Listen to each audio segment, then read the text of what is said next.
Hi, I'm Tommy. I'm Isaiah. I'm Keith. And welcome to the Hat Trick.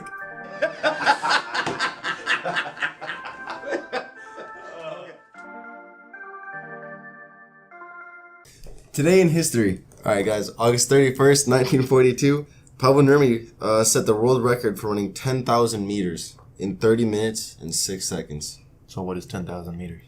6.2 miles. 6.2 miles. The Olympics? 30 Or meters. just like wherever? I'm 6.2 miles. gonna 30 say- minutes. That's like a little bit over 4 minutes a mile, ain't it? Maybe 5 minutes a mile? How long? like 30. Well, how 30. long was he running? he ran it in 30 minutes. That's not bad, though. That's But like- I bet you that record is broken, though. But Probably. yeah. That is Okay, that's pretty cool, man. Man, I mean most people could probably do that in like cut that in half. Mm-hmm. 30 minutes 30 minutes, yeah. on average. Mm-hmm. But 3 still. miles. That was back in what year was that? 1924. Okay, so yeah, it was. Talking about 3 miles, not 6. 6 Yeah. point whatever. Mm-hmm. That's pretty good. Some That good is, history. I'll never be able to do it. So that's pretty cool though. Yeah, definitely. Well, today we're talking about the AFC East. We got the Patriots, the Bills, the Jets, and the Dolphins. Okay. In my opinion, well, not even my opinion, it's clear to see when you look at it. The AFC East is lopsided. So what do you guys think? Definitely lopsided because I'm looking Very at their record. Well, preseason records now: Patriots 3-1, Bills 2-2, Jets 1-3, and the Dolphins are 1-3. Mm-hmm. But last year their record was what? What you got that? 6 The and Dolphins. Dolphins last season was 6-10. 6-10. Patriots was 13-3. What were the Jets? Jets were 5-11. And right, and I think the Bills was 8 wins, 8 and I don't know. I think they were 8-8. 8-8, something like that. I'm not too sure on that, but yeah, you're right. If you Totally lopsided. If you look at their winning percentage since 2002, the Patriots are at 75.4%. Since 2002. And they're the only team with a winning percentage. The rest of them, the other 3 teams have less than half. So you saying that for the last 16 years they've been .75, which is like 75%. 75.4% Wow. of their games they've won. That's freaking awesome, So man. 159 and 49. Compare that to the runner-up, which would be the Jets at 98 and 110. Oh, It's so still they- less. That's a whole bunch of games more than the Jets. Okay. Wow. Yeah, very lopsided. Definitely. You really see that when you look at the power rankings. So for the Patriots, you have them at number 2. But then you look at the Bills, Jets, and the Dolphins. The lowest one would be the Bills at 28. And then you have the Jets at number 30 and the Dolphins at 32. 32. The NFL power rankings. Yes, that's what they ranked them as based off of their, I guess, last year performance and maybe draft picks or whoever they lost through free agency and trades and things like that. I think that's how they rank them. Now, obviously, they're going to rank Philadelphia number 1 because they did the Super Bowl and Patriots number 2 because they're the runner-up. because they're the runner-up. Yeah, definitely. So let me ask you this right here. We know what the Patriots did last year. Okay. But where I want to start is with the lowest one in the division is Miami. We know what they did last year. Yep. Okay. With, again, free agencies, trades, draft, and all that stuff. They had a losing season last year. What do y'all think they're going to do this year? Well, this year, basically, like I looked into it a little bit, and their running back that they just traded to the Eagles, Jai, he was coming off a not too bad of a season. He had, I think it said he had 14 grabs, 7 averaged, and he had 203 rushing and I think 163 total yards for that season. Okay. So he didn't have a bad season last year. So they traded, he was with Miami last year and they traded to Philadelphia this year? I think he got traded at the end of the 2017 season. Okay. So obviously they may have got a better, or maybe a good running back in the draft. Then I'm sure they did, since they losing somebody as good as what's his name? What is his name? Jahai. Yeah, I'm probably pronouncing it the wrong damn way, but I've seen him play before, so he's a good running back. So What do you think, though? I mean, you think they're gonna have a better record this year? Because it was like, I definitely think the Dolphins will, because I think Tannehill, he's coming back off of his shoulder injury, and seeing him in practice, he's looking better. He's getting healthier, and he's definitely for sure starting week 1. So we'll see week 1 what's going on with him, and it seems like the only thing that the Dolphins really are struggling with right now is their backup quarterbacks, because their second, third, and fourth string quarterback fails over the preseason. He completed at least over half, but 57.4 of his passes for 278 yards, no touchdowns, and a few interceptions. Okay, yeah. If you want quarterback, good ratings for quarterback, you want to be in the high 60s or 70 percentile when you're talking about passing accuracy. So he's at 50 something, So. But talking about today's last preseason game, though, Osweiler started the day. And Osweiler, huh? He's been around the league a while. Osweiler, Yeah, with the Broncos. He was with Manning for a little while there. But today he finished that first half 16 out of 25 passes for 147 yards, 2 touchdowns, and 0 interceptions.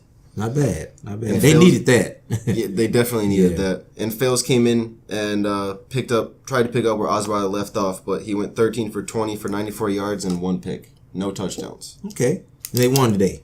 And they did. Okay. 34-7. Who they play against? Falcons. Falcons? Oh, Falcons. Okay. Wow, that's pretty good. Hey, let me ask you this, though. You're a Patriots fan. Okay. And I know you can't be biased. Okay. Because you got to analyze this. I'm guessing it's a Patriots question. It's a Patriots question. Okay. You know what the Patriots did last year, and the year before that, and the year before that, actually since 2002, right? But honestly, okay, the AFC is pretty strong. Okay. Baltimore, Pittsburgh, and all that. You got to respect them guys. You think they have the same run this year? So, like I said in other episode, the Patriots are they lost a couple players, a couple key players, and they like I said, they have a lot of injuries. So I don't think they're going to start off at their Super Bowl form of the end of last season. But I think that by the end of the regular season this time, I think that they can easily get back to where they were. Right. Now, you're right. They do have a lot of really tough teams to play in that conference. And, I mean, with players like Sony Michel coming off injury, I think that they'll have a slow start in the beginning. But I think, towards the middle and the end of the regular season, you'll start to see them kind of, get the hang of things. Right. I guess take control of. They got everything figured out. That's just my prediction. Right. So. Right. As long as the other team don't piss Tom Brady off. That's it. Well, the linebacker for the Philadelphia Eagles, right now his name escaped me. He was getting interviewed last year for the Super Bowl, and he was saying that he was so glad that they didn't piss Tom Brady off. So, Tom Brady had, since that suspension, and I don't really mean to bring that up, but I think Tom Brady had a chip on his shoulder. So he came in and didn't lose a freaking game all the up until Super Bowl. So not bad for a quarterback coming back off suspension. So that's good. Yeah. So I mean, they've had a lot of success since in that time frame. I wouldn't bet against them. I would say that they'll make it at least within a few games of the Super Bowl, at the very least. They're still a top. Yeah. I mean, they are ranked number 2. They're still a top tier team. That's really my opinion on the Patriots. That's what I think about it. I think you're definitely right. Yeah, and I think the Patriots have a different focus than the rest of the AFC East. I think they're the only one in the AFC East that should really be focusing on something like the Super Bowl. Now, I mean, that is the ultimate goal, right? For any team, they want to win the Super Bowl, right? But sometimes, I mean, if you're starting from the back, you can't expect to finish in the front. You just have to try to inch your way up until you make it. So I think just for the Patriots, they're at that point where they are in competition to win. Well, I think you're gonna have a lot of people that might gonna comment about that because you got a lot of Miami fans, Buffalo fans, and Jets fans. So who all bid to it hasn't always to the big dance. It hasn't too. always been the Patriots dominating. I mean, before that time period, before the 2000s, Miami was in control. Yeah. In fact, if you look at the total win-loss percentage, Miami is actually ahead of the entire AFC East. Right. Not by a lot, but still. That 1983 draft pick, who was that? Dan Marino. Dan Marino. They're still ahead. So that just shows you that the Patriots hasn't always been dominant. In fact, they didn't get that Super Bowl until 2002. Mm-hmm. So, yeah. Their goal, I mean, going off of that just shows that, you can't stay on top forever. No, you can't. And if you fall back, you just have to say, you know what? We want to improve as much as we can this season. If I'm the Miami Dolphins and we say we finish 15 in the NFL, I'm going to be happy about that. Mm-hmm. And then the next year, say we finish 12th. All right, so that's progress. That's progress. You can't progress. I mean, if you start in last place, if you're ranked last place and you finish and you win the Super Bowl, hey, probably paid the officials. Hey, well, anyway, good on you. I'm sorry, officials. Good on you. That's great, and that should still be a goal, but don't expect it. No, and that goes for not just Miami. Yeah. That doesn't go just for Miami. Mm-hmm. That goes for the rest of them besides the Patriots as well, for the Bills and the Jets as well. They need to focus on, okay, what do we need to fix? Just address those issues. Is it players? Is it coaches? Is it the combination? What is it? Is it a game plan? What do they need to do? I would say that's about like a expectation for about like the top, like for like 10th team down to the bottom. Mm-hmm. Like the top 10, I say like their focus should be getting up to that top 5 and then getting up to the top 3 and then getting up to the top 1. Right. But like the 10th and below, their main focus should at least be getting, hey, we need to get up to the top 10. We need to build our team. We need to work up to that top. Totally agree. Both of y'all. All right, so Tommy, I think as I was saying about how Miami was struggling to find out about their second, third, and fourth stringers, about who's going to be that backup for Tannehill. The New York Jets finally finding their new rookie quarterback that they've been looking for a little while here now. What is your take on Sam Darnold? That's a good question. Sam Darnold, he USC, USC don't produce raggedy quarterbacks in my opinion. Okay, he's a very good NFL ready type quarterback. He came in, I think he got a chip on his shoulder because he didn't go number 1. That's the first thing. Okay, but think about it. Kirk Cousins left $90 million deal on the table to go to the Vikings for $84 million. For $84 million, so it's a little bit less. But that opened the door for Sam Darnold. Yep, it definitely did. So I don't think there's a quarterback issue.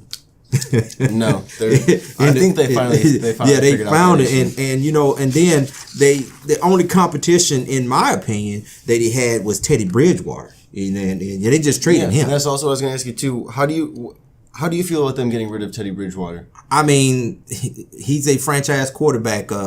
Sam Darnold. Teddy Bridgewater is a different type of quarterback. Okay? I mean, yeah, because he missed 2 seasons with his knee. Right, and then once you get that injury, you pretty much expendable. Yep. Especially at the quarterback position. What do you think the Saints are going to do with him? 2 seasons. The who again?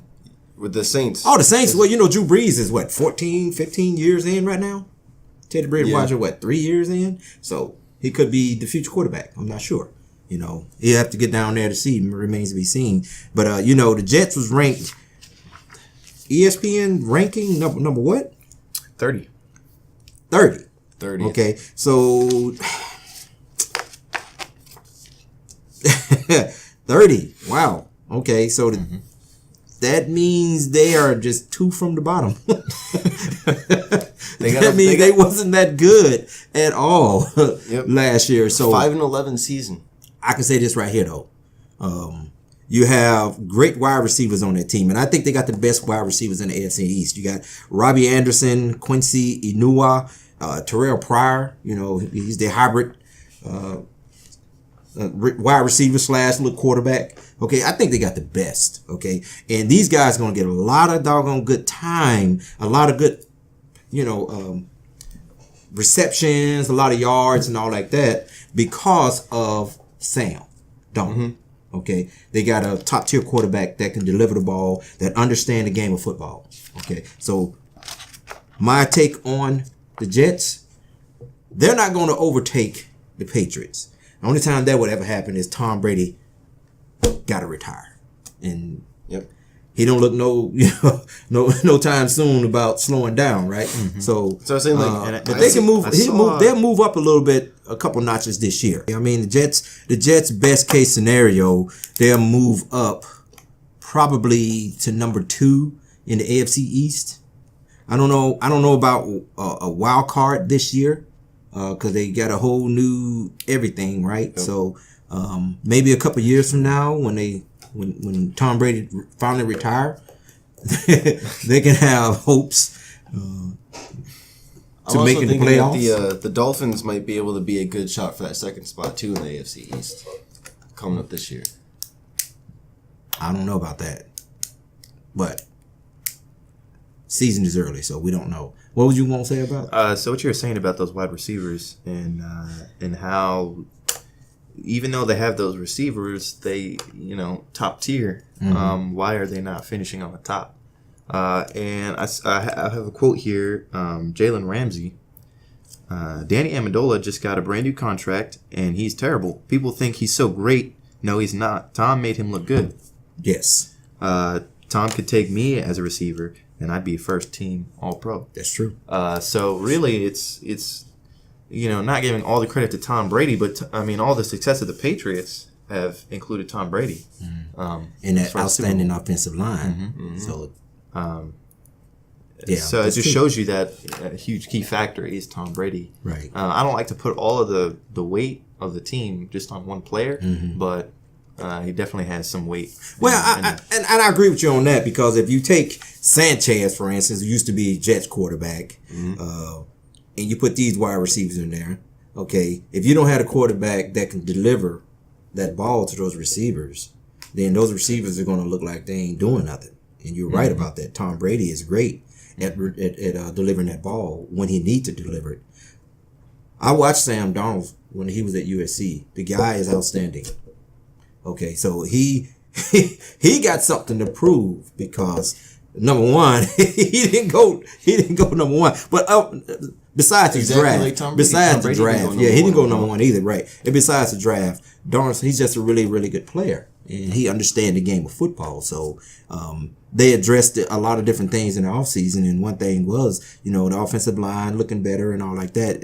It didn't show too much during preseason, but you can't really base it off preseason right now. Okay, so I always say maybe the first 5 games of a season, you can pretty much determine how a team is going to be for the rest of the season. So really, we can come back at week 5 and re-talk about the AFC East and how they're doing. So and on that note, we got the last team, the Buffalo Bills. Buffalo Bills was ranked what in the power ranking too? They are ranked number 28. Number 28. So they basically had, what was They're all in the same area. They're in the same area. What was their record last year? Record last year, I think they went straight 8-8. Okay. So they was okay. The Jets got some work to do. Aren't they 2-2? They're 2-2 this year. 2-2 in the preseason. Preseason 8-8. Right. Okay. Only thing that I'm looking at with the Jets is, I hope this stuff with LaShawn McCoy, or Shady McCoy is as he's known for in the NFL. I hope he's mentally prepared to play this year, because he does have this legal problem looming over his head. Yeah, the problem with with his ex-girlfriend. Exactly, saying that he hired somebody or was conspiring with somebody to come in and beat her up and take jury and stuff. So I'm just wondering if he's ready, talented wise, physically wise. He's ready. He's when he was at the Eagles, he used to run all over the Giants. Yep. You know what I mean? Whatever. But anyway, we all know about that. Oh yeah, but he's definitely a great running back. He's gonna take a lot of the load this year. I know that. I don't know its percentage, but they probably run the ball through him 35-40% of the time. The offense go through him a lot. You can't help that to give him the ball. Because what I have to say for McCoy too is, like, it's also one of those things where it sucks, but at the same time, it's one of those things that it could be a bad issue for them because he might not be there mentally or physically for the games.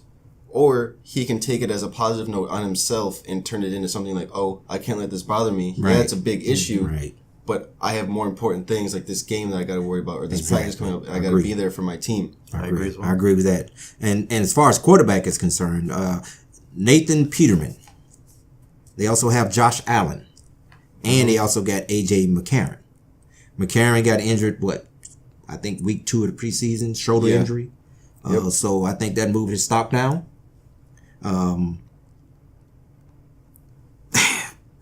Basically comes down to Peterman and Allen, probably for week 1. So I'm gonna go out on the limb. I think they're gonna probably do Peterman. I think he's going to be the starting quarterback.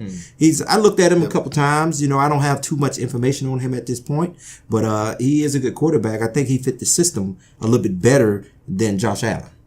Okay, so and also you got to say too with a rookie coming in, you got to let him get a little bit more practice in with the team, get used to the team, and maybe like later in the future we might be able to see more come out of him. Well, that's true because, you know, when they lost to the Bengals last week and Peterman was 16 or 21 for 200 yards and then they threw in the rookie. He only had, 34 yards, no TDs. So he's still learning the system. So he can get there, but as of right now, you know, the Bills want to win. So they're going to put the right person in, you know, at this point. I sure hate it for A.J. McCarron because I don't know if the Bills going to do 2 or 3 quarterbacks. So if they do 3 quarterbacks, he'll make the team.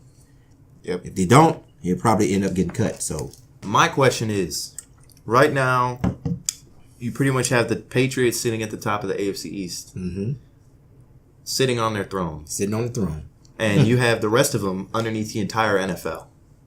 That's true. So what needs to happen for that to even out? What needs to happen for the Patriots to come down from the top and have these other 3 teams actually be somewhat of competition? Okay, what well, I can answer that question with a question. Okay. If you was gonna build your house, what's the first thing that you gonna Foundation. do? Foundation. Okay, no house is ever built without a foundation, right? Because it ain't gonna hold up. So when we talk about that, what other teams need to do, we talk about that when you're in your draft room, you're looking to build your line first. You got to make sure you have a good free safety.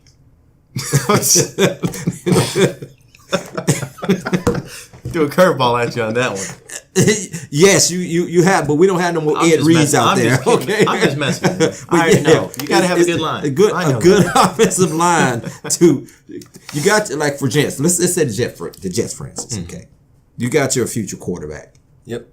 Your future quarterback ain't gonna last if they don't have a line, right? Exactly, yep. So that line is the first thing that any organization, especially if you want to protect your quarterback, and if you want to win, you got to protect your quarterback by drafting great linemen. That's what the Giants did. Okay, they went out and they got a nice lineman this year. They went out and they got Solder. Okay, they went out and they got the Eagles. No, From the Pats. Patriots. From the They also Patriots. got The the Patriots. lineman from the Jacksonville Jaguars. At this moment, I can't think of his name, but they addressed the line, and they knew that, and everybody knew that. Okay, so this is going to give Eli Manning more time in the pocket to destroy. More time in the pocket. To destroy. That's more time to look at your Those options. defenses. That's Okay, more time to look so at your options. That's more time to make a great play. That's how I think these other teams is going to come up, and of course, if Tom Brady retire. So that's the only thing. I mean, if you look at it, like I said many times already, Tom Brady has literally been a part of all of the Patriots' success. Yeah. Pretty much, you know, like I said, the Patriots are at the top. He's at the top of the Patriots. Yeah. Him and Bill Belichick are just there, you know, hand in hand, you know. So you're saying when Tom Brady retires, that's when things start to change, or no? I mean, again, these teams. Every time you do the draft, the teams try to pick the best personnel for their team. So yeah, they've been doing it for a few years now. It's just unfortunately they haven't put the right combination together. Okay, so have they did it this year? I don't know. We'll find out. We will find out. That's why I say we probably need to come back around by week 5, week 6, week 7 at the latest, and revisit this AFC East. And also, I'm gonna go off your little foundation thing too. So we were saying that how the foundation is at O-line. And I'm going to say that the supporting beams, after you build that foundation, to hold up the rest of that house. Free safety. Defense, man. The defense is those supporting beams because... Well, the Jets got a good defense. Wrong? Yes. Was I wrong? No. Exactly. No. Defense. But, man, you threw me off track, bro. I told you, man. That's a curveball. No one's expecting to say free safety. Yeah, well. No, I'm sorry, man. Go ahead. Hold on. You got it, man. You got it. You got it. About how, like, defense. So you hear the quote that people say, the best offense is the best defense. Very good. Because if you have a good defense, you're going to be able to help support your offense and put them in a good Absolutely, position. I agree. Right. 100%. And what's the old saying? Defense win Super Bowls. Offense win games, but defense wins Super Bowls. So, and they right. Look what y'all did. Butler, yeah. Y'all won the Super Bowl off that defense, right? And then they got rid of him. And then they got rid of him. Probably just come down to money. He wanted more money, that's all. You know, hey, I understand. You know, he got his ring. So what I understand is, I mean, Tom Brady's not that big of a factor. I'm still confused. Oh, everybody knows that he's still a bigger factor. He's a big factor, he's but definitely a big factor. You have to always address when they're in the planning room watching the film. Guess who they watching? Okay, so you're saying that these lower teams right now, they need to build a better defense. And what is what I'm hearing? They And got offensive offensive line, and a better defense. Well, yeah, the defense. Yeah, I think that the to Jets, get them out of that 32, 30, and 28 spot. Yeah, I think the Jets has already addressed their defense. They got a really good defense because they smacked us around when they played us, and I really looked at that game and saw that the Jets. I said, "Damn, the Jets got a pretty damn good defense." Yeah. So you think they'll have a they really can get to decent Tom season? Brady. Okay. I'm saying that the They can Jets get at least this year they'll go positive. I'm not saying like they're gonna go like 11 and like 4 or 5, But they'll be they'll definitely be a positive above team this year. 50%. Yes. Okay. Yeah. And I think for especially the Dolphins, like I said earlier, their focus has to be, look, guys, everyone wants to win the Super Bowl, of course, but you would be a fool. That's to start from the bottom and think, okay, our goal, we're going to win the Super Bowl, and if we don't reach it, then we are considered to have not met our goal. You can't do that. You know, your goal should be, hey, let's try to, you know what, next season, how about we get ranked 20th? Yeah, or at least 25th. Like even like they and then even too, like instead of having like last season we went 10-6, let's at least try to get like a 11-5 season this year. Let's at least win like 1 or 2 more games than we did last year. Yeah. Well, just like a race. Yeah. You can consider it a win for yourself if you finish ahead of where you started. So that's what they need to do, and it's going to take time. Yeah. You can't build a super team unless it's like that old NFL draft where you can just join whatever team you want. You can't just. But other than that, you can't until just, the 1930s. Yeah, you can't just power stack make team like an ultra team in one season. It takes time. It does. So it does. I think I agree for with them you. especially, it's just because they're really not doing too well right now. Well, again, when we talked about the Post Giants earlier, what you said, I told them that you start from the top.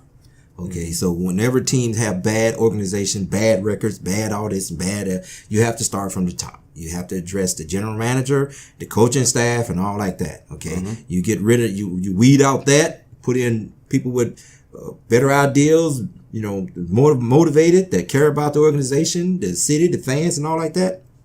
People start believing. The players on the team start believing. So, and once you get them believing, they can achieve. So and we'll see come week 5. Yeah, we'll see how it comes out. Yeah, definitely. As always, if you enjoy watching the Hat Trick, please make sure to give us a like. And don't forget to subscribe. and hit that notification button. And if you don't know where that notification button is, I'm going to help you out right now. So if you just follow my hand real quick. Come right down over here. It's probably off the screen by now, but just keep going. See that? See the bell? Right next to the subscribe button. Go click on it. And subscribe. Thank you.